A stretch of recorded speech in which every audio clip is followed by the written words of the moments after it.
Okay, here we go. Hi, my name's Carrie Johnston, and I am here in Dakwakata Haines Junction on the traditional territory of Champion and Ajax First Nations, and I'm with Alistair Maitland today, who's joining us from Whitehorse, Quanlin, on the traditional territory of the Ta'an Cochin Council and Quanlin Dan First Nation. Welcome, Alistair. Thanks, Kari.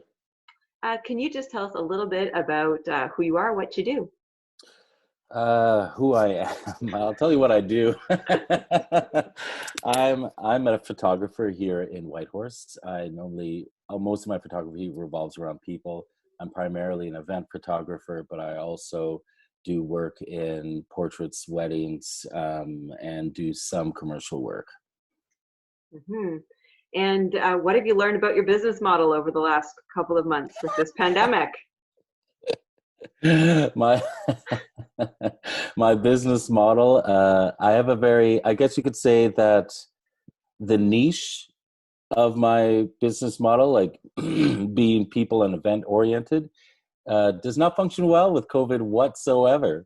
That mid-late March, hearing that all these events would be canceled and whatnot, that is the staple, the mainstay of my income, of my revenue, would be wiped out for the foreseeable future. So that was a big blow. That was a huge blow to me, for sure. What did you do in that moment when all that kind of came in on you? Ooh, I'm just gonna clear my throat for a sec here. So I didn't really have much time to think about it, to be honest with you. It was about 3 days in after those first initial announcements that I read that my buddy and fellow photographer Pat Kane over in Yellowknife had started doing this Doortraits project, this social isolation project. And the morning, somebody just tagged me in it, his cousin, I think it was, who was down in Ottawa, and tagged me and said, "Oh, you should do this too." And I was like, "Oh, yes, I should." Like, it was kind of like a saving grace because, a couple days prior, my livelihood, for all intents and purposes, had been wiped out. So seeing this project of doing these social isolation portraits at first was definitely a source of revenue, or I saw it as a source of revenue. But that quickly expanded. It only took me like 1 or 2 days of doing them that I saw that this was a community service, that people were so jazzed about it. And then the photojournalist in me kind of came up and was like, well, this is a big deal. This is a pandemic. And here I am in Whitehorse, Yukon during a pandemic. I need to document, things that are going on here. And naturally, I moved towards the portrait stuff because, again, I'm more of a people photographer than anything else. That's where we're kindred spirits, I think. The entrepreneur in me did the same thing with this interview series. How can I document what's happening? How can we put some of this into a time capsule so we can remember all these things, because it's all happening so fast. Yeah, exactly. Absolutely. But then you see the other benefits that come from doing these kind of creative bursts, like the biggest thing, like I get fed, by that Doortraits project, like that social interaction with people and seeing things outside of my own little world. Like, I'm a single guy and I'm a soul, I work for myself and whatnot. And then I go visit somebody's house where they have 2 or 3 kids running around. They have to all work from home. The kids have to do their school at home. I'm like, oh, wow. Like, my stress didn't seem as big then, I felt like another sand particle on the beach kind of thing. We're all in this together kind of stuff. Yeah, all of our interactions in this pandemic are just also different and personalized. And it's neat to kind of get that glimpse into somebody else's life and have gratitude for yours and gratitude for theirs. Yeah, exactly. Mm-hmm. What have you learned about your customer or Yukoners over the last couple of months? Oh. What have I learned about Yukoners? Yukoners are, well, it's kind of like what I discovered when I first came up here 10 years ago. Like, Yukoners are resilient people. And when the going gets tough, Yukoners they see the silver lining in it. They totally see the silver lining and stuff. And, but they're also, and this is one of the things I really like, and what I really found is, like, for the most part, people were pretty open about what they're dealing with, and it it wasn't like, there's just not almost immediate familiarity with people that, oh yeah, this is going on, and this is what I got to deal with and stuff like that. And it was just great that to hear that. It was great to see that people, or were willing to share, all their stresses and the stuff that they were going through, but also, like, all the joys and stuff like that also came, so it was kind of like this balance kind of, it was like finger on the pulse. That's what I liked about doing the Doortraits stuff. It was kind of like, well, how is everyone doing? Like, what's everyone doing to deal with this and stuff? So yeah, Yukoners are great. Like, they're creative. They're open. Well, if they're not open, most Yukoners actually, I think, are pretty private people. But when you get into conversation, they don't mince words, and they're themselves. That's what I like. They're genuine. It's the genuine side of things that I really loved about seeing all these Yukoners. So you've seen some genuine pivots in your business over the last couple of weeks and months. Like, what are you doing right now in your business? Well, it kind of the pandemic slowed things down, and as as an entrepreneur, and as a person that's only in business, with myself, uh, it, it was great in a way because everything slowed down, and I got to see the areas of my business that needed work. For example, with the Doortraits project, like, had people trying to contact me for these in 5 different ways. It was my Facebook page for my business. There's personal Facebook. There was the email. There was the text messages. Then just messages saying, "Oh, well, if you're in Takini, why don't you let me know," kind of thing. And it was just kind of overwhelming. So I knew that I had to get more organized and become more efficient on the back end of my business.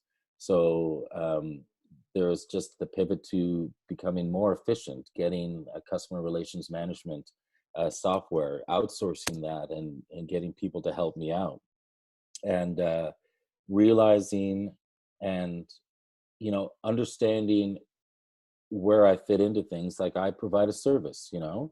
My work is, I consider it art, but at the same time, it is a service to people. And similarly speaking, just as I wanted people to hire me for my services, I was like, well, as much as money is tight right now, I'm not an expert in this. I'm not good at this. I'm going to outsource this to somebody else who can put this in place for me. Because on the other side of things, like, I was so stressed, and like, rebuilding a website or coming up with this software and stuff is like, I just did not have the mindset for it whatsoever. But you have other people that can, whip it together in however long. So understanding both my role and seeing that, wanting to kind of live that value, that there are experts in all sorts of fields. Why am I trying to do this on my own? I'm going to get somebody else who also needs work now, in this day and age, to help me out with it. Mm-hmm. So that was one big pivot, was the back end of stuff. And the next one is moving more over to the video side of things. Most of my work that I've done in the last 2 months have been video related or video oriented. And this was kind of a pivot that I had already started, I would say, like a year ago. And now it's just doing it in earnest. And so I'm kind of excited about doing that and kind of developing those skills more, and having, both the photography on one side and the videography, basically being a one-stop shop for content production for organizations, small business, whatever, whoever, that I could, just expand those services, So it's been fun. It's been great. It's enabled me to be more creative. And that was another thing that I noticed, actually, with this whole COVID pandemic. Having more time enabled me to be more creative instead of just chasing the hustle, which, as an entrepreneur and as a contractor, you don't know when your next paycheck is going to be. So you're like, oh, you better take that one on. It's like, and I better get paid for it and stuff like that. Whereas now other priorities have come to the fore.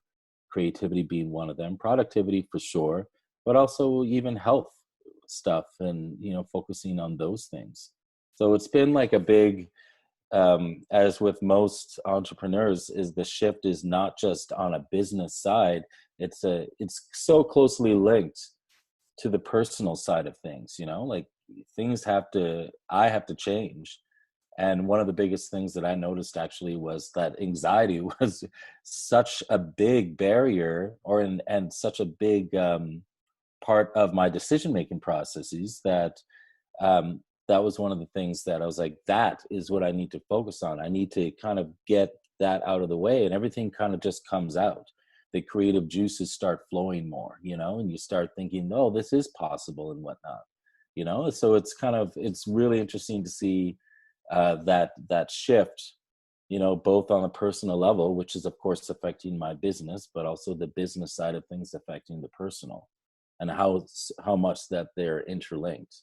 And I think I can speak for every entrepreneur in Yukon when I say that. Yeah, I mean, yeah, you mentioned that you're a solo entrepreneur. You work for yourself, so you're not necessarily leading a team, but you got to lead yourself, and you got to lead yourself through this pandemic, right? And you just kind of described that pathway for you of awareness in that, and then some of the tools you're using. So what are some of the tools you're using to assist you in your wellness practice? How are you staying grounded and leading? Man, routine for starters. Never had one of those before. Like, oh, what are you doing this weekend? It's like, weekend? What weekend are you referring to? That's what it was before, but now consciously taking time off, I think, is one of the big things. Actually trying to give myself doing the work that I'm doing for Solid Sound Reinforcement right now, where I'm a cameraman for him for that group, enables me to actually kind of take weekends. Even with the Doortraits stuff, my normal routine or lack of routine would be any day, any night, like, oh, you want me to come now? Sure, that's great. And then I just closed down that gap where it's only 5 days a week, and I would do 4 to 8 p.m. and that was it, and that's helped a lot. Trying to do like even more walks and little things like that. I'm not the most outdoorsy person. I'm not the most physically active person by any means, but especially back in March, when this whole thing hit, and I would wake up like with, like, I almost thought that I had COVID because like it was just shortness of breath and whatnot. And it was anxiety. It was complete unadulterated anxiety. And the only things that would work would be like physical activity and doing some meditation stuff, and, trying to get social interaction, because I would say that I'm like a 50% split between extrovert and introvert. Like, yeah, I love going to the big events and shooting them, but you're not going to see me for the 3 days afterwards because I need to fill up those energy banks again. So it's kind of like, yeah, going from the awareness of those needs, those human needs that I have, and the awareness of Alistair, like, whether you want to or not, you should go for a walk now, because it's at this point that you start getting all crazy and you're not being efficient and you're not being productive. So those are some of the things that I've been doing on the self-care side, which immediately have like immediate impacts on me as an entrepreneur as well.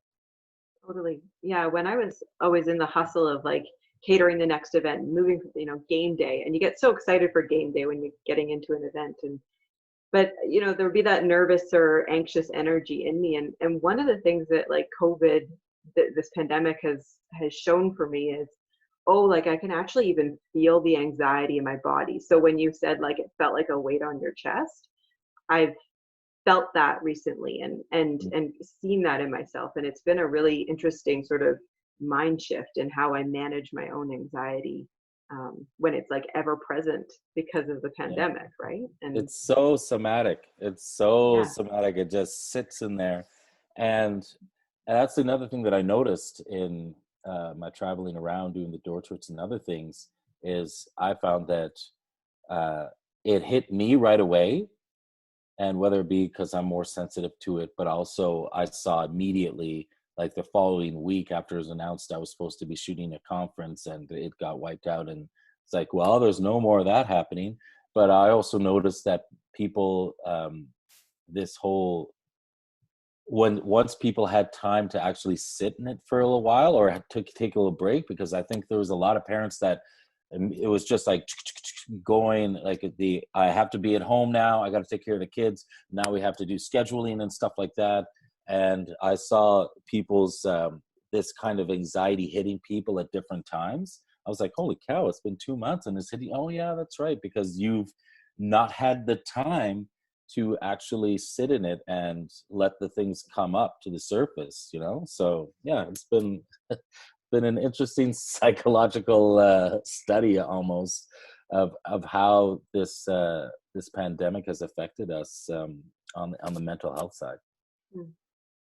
Yeah.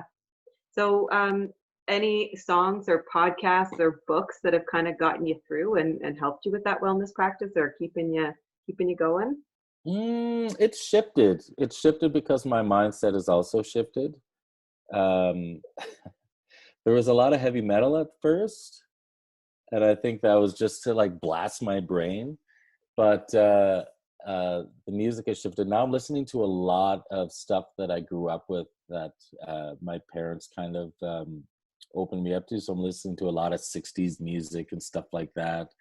50s and 60s, and it's just, and I think that also has to do with the change in the season, that now that kind of we're getting the warm weather, there's music that's like associated with that, as opposed to when things hit in March and we weren't getting a lot of light, so it was a lot more melodramatic kind of music. So nothing really stands out, but just like this, the type of music. And I'm also playing my guitar more as well. Like that's been another part of it, just playing my own music. There's been a lot of, I guess, any avenue that I can find to be creative, I'm trying to listen to that little voice and jump on it. Like I've just been really going, I think, disproportionately using external things to help me, and realizing how many times I've reached for something external, whether it be friends, whether it be and family and stuff like that, who are on the other side of the country, to, buying things like, oh, I need to buy this new camera for my business. Can't do that. All these little coping mechanisms that used to be readily available are no longer readily available. And it's kind of, I've turned inwards to try to discover those. Oh, I can do this on my own here. What can I do? And a lot, the answers are in there, just need the time for it to come out. So I'm finding a lot more of that the creative stuff is coming through. So I'm trying to make more of my own music. So yeah, it's been good. That's It's been amazing. better. It That's hasn't good. been all roses, but No, they're the highs and they're the lows, that's for sure. Mm, mm. Mm. Any final like aha moments for you? Any worldview changes because of this pandemic? Things that are, you know, like aha moments. Oh yeah. Money isn't everything. Money and material possessions aren't everything. Just kind of what I was saying before, like I've actually never had so much money in my bank account as I did before, because I was so used to just spending it on stuff, and that was my way of coping with things, regardless of whether I use my business as an excuse or not. Now it's like the things I buy the most of is food, you know so yeah, that shift of money not being the priority, whether it be for business related things or for personal related things, um I'm seeing that shift towards, well, these other things, my health, what I put in my body is more important. The social interactions that I have, me just being creative, like it's and taking the time uh to pursue the self-care and things like that. Like those are huge shifts for me. Like again, it was just about the hustle and this constructed reality that you never know when that next paycheck's going to come in, and you should choose your gigs accordingly, according to that. And that's kind of like gone away. or at least there's been a huge shift, because it's like it's chasing a dragon, and yeah, I would say that that's the biggest change and aha moment that came through. That's that's a pretty profound one. Mm. Yeah. Thanks so much for I'd your still time. like money, but don't get me wrong, I'm not doing everything for free now, people, but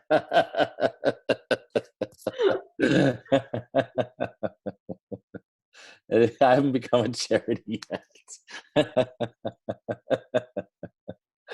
Oh, man. Oh, so good. Oh, laughing always feels so good these days too. Thanks Mm. so much for your time. Hey, my pleasure, Kari. Have a great day. You too.